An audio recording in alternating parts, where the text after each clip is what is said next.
Joining me now is Democratic Congressman Eugene Vindman of Virginia. He sits on the Armed Services Committee, and he is an Army veteran who served in Iraq. Let me ask you about what we're hearing from the president and Iran. Israel and Iran trading major strikes on one another. In the meantime, the president, Trump, says, look, the talks with Iran are happening. They're going well on the possibility of opening the Strait of Hormuz. On the other end of this, you're hearing from Iran state media that those talks are not happening. They're denying that talks are happening. How do you decide what's happening here? Yeah.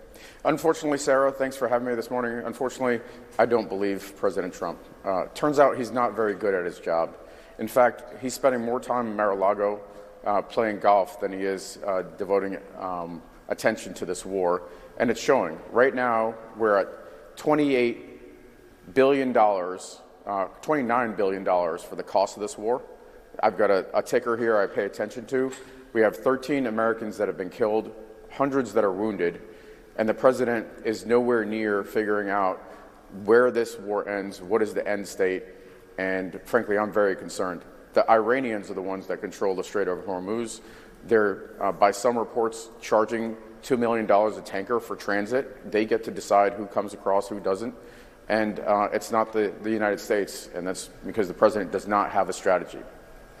Congressman Vindman, the president saying, look, we are getting closer to the end of this war. We heard that for the first time, that he is ready to negotiate when it comes to the war. Does that give you some, I don't know, some hope that there is indeed a plan to negotiate our way out of the war and not, for example, have boots on the ground? Not really.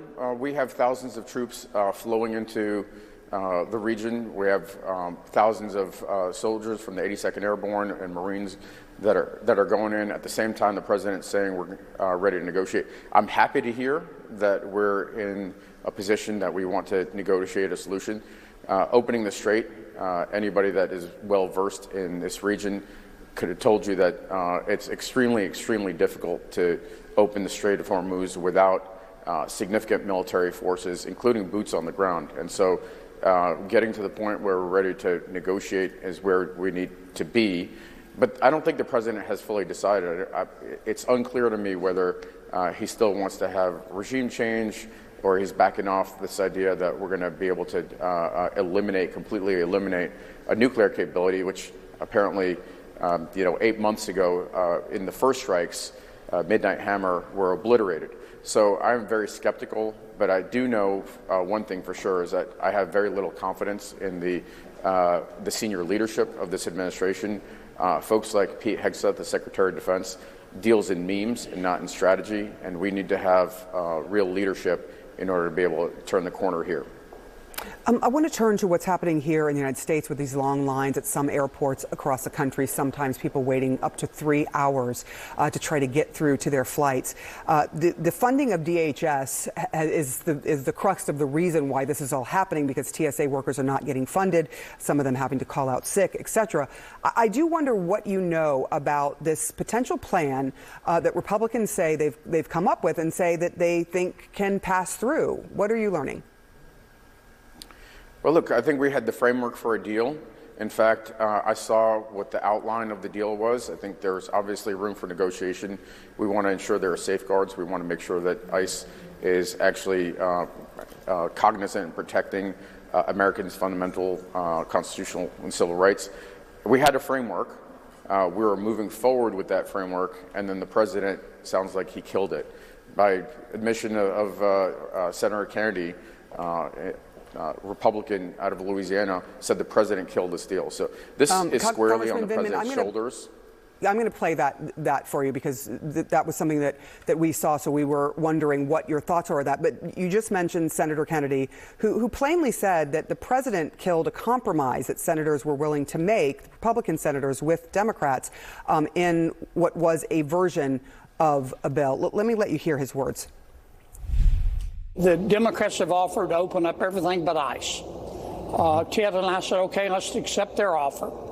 And then at the same time, we would offer a bill for reconciliation where we don't need any Democratic votes to do whatever we wanted to do with ICE. and that way we're out of the shutdown and DHS is back open. We submitted that, Senator Thune submitted that to President Trump, as is his right. He said no deals with the Democrats. If the president says no deals with the Democrats, what hope is there that this will actually get passed? The president will come to the table. The pain is being felt by the American people. Congress has the outlines of a deal. I think we're going to get there. The president deals in impulse. He doesn't think things through. And he'll come back once he feels the pressure. But Republicans have to actually step up. Republicans in the House and Senate have to say, Mr. President, now is the time to make a deal, whether it's here or in the Middle East, and actually think things through and not just deal on impulse. And there needs to be a strategy, there needs to be analysis, there needs to be thinking here. Congressman Eugene Vindman, do appreciate you taking the time. I know you're very busy with what's happening there on Capitol Hill, and hopefully the TSA workers will get paid soon.